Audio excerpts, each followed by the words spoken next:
Do the math. The math don't lie.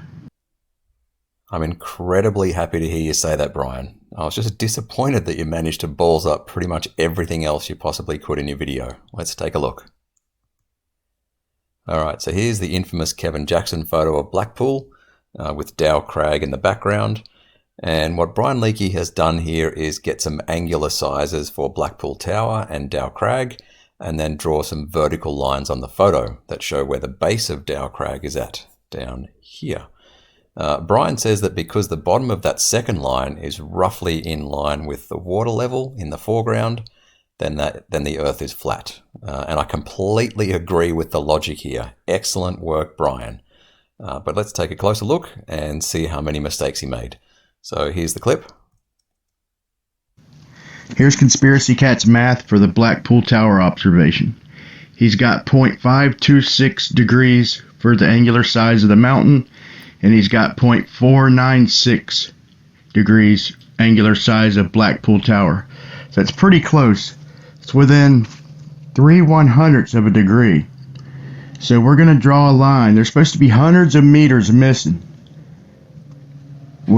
at the bottom of the mountain. So I'm going to draw two lines of the same size. So we draw the line and we label it 0.496 degrees. That's the angular size for Blackpool Tower. Now we draw one for the mountain, label it 0.526 degrees. So there's a 3/100ths of a degree discrepancy, but if you look at the bottom, there's just a smidge, just a little bit of room to get to the water. You know, we could probably call that 3/100ths of a degree, that little gap between the bottom of the line and the water for the mountain line. So I wanted to welcome Ranty back to Flat Earth and get him this message, let him see the video, because it turns out that there's not hundreds of meters missing from the bottom of the mountain. Holy shit, Brian. Where do I start? Alright, your first error is that your white line for Blackpool Tower is nowhere near the actual top of the tower. If you use a higher resolution photo, you can see that you've chopped off the top, 5 or 6 meters or so. Not a big deal, and we'll fix it up in a minute. Your second error, and this is pretty massive, why did you only draw your line down to this point? That's nowhere near sea level. So what you've actually drawn your line down to in your image is actually this front edge here. And that, according to Google Earth, is a whopping 118 feet above sea level. Rightio, so here's Katz's diagram that Brian is using to get his angular sizes from. So 0.496 degrees for Blackpool Tower and 0.526 for Dow Crag. Now, strictly speaking, these are not angular sizes. These are actually elevation angles that you would expect to see on a flat Earth.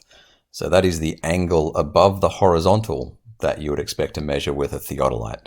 And that angle would actually take into account your observer height as well, which Katz seems to have used an observer height of 5 meters. I'll actually give you a pass on this one, Brian, because you probably weren't aware that Katz was trying to give every possible advantage to Flat Earth in this diagram, which meant overestimating the height of Blackpool Tower, which he has here at 175 meters, including the observer height, and underestimating the height of the mountain in the background at 753 meters, which we'll address shortly. So even with those concessions, Blackpool Tower still appeared higher than Dow Crag in the image, when according to this geometry, it should appear lower. And that was the point of the diagram. It's actually quite difficult to get some kind of official elevation for Blackpool Tower. So what I've done here is grab the height from the Blackpool Tower website, which lists it as 519 feet, which I assume is above the ground. And since the ground is somewhere between 26 and 30 feet above sea level, I've just gone in the middle at 28 feet, which makes the tower 547 feet above sea level, and that equates to 167 meters. And 167 meters at a distance of 19.62 kilometers is an angular size of 0.488 degrees. But remember that Brian's line only went down to 118 feet. It didn't go down all the way to sea level. So if the tip of the tower is 547 feet above sea level and the bottom of the line is 118 feet, that means Brian's line only represents 429 feet or 131 meters. All right, so let's just recap the errors. First, the top of his line is nowhere near the top of the tower. The bottom of his line is nowhere near the bottom of the tower.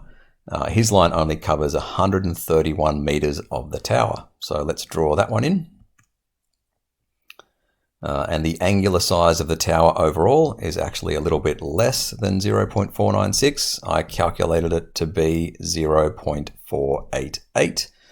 So let's extrapolate that line to the full height of Blackpool Tower, which is 167 meters. So that is where sea level is at Blackpool Tower. Okay, so let's now deal with the mountain in the background, which is called Dow Crag. Now you'll see here that Cat's used a height of 753 meters for Dow Crag. And I don't know if that's a mistake from Katz or Ranty or whether either of them were just being super conservative again, but 753 meters is not the correct height. The official height, according to Ordnance Survey, is actually 778 meters. And 778 meters at a distance of 81.47 kilometers has an angular size of 0.547, not 0.526 degrees. So here's what it looks like, Brian, when you do it properly. Doesn't look so good for flat Earth now, does it? So the bottom of the mountain is way down here among the reeds. All right, so what are you going to do, Brian?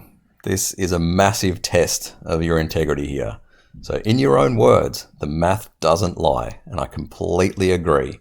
Once you fix all your obvious mistakes, you'll get the right answer, and that answer will tell you what the shape of the world is. Now, I also wonder what result you'll get if you redo your pink lines test with the correct information. So I eagerly await your response. Thank you.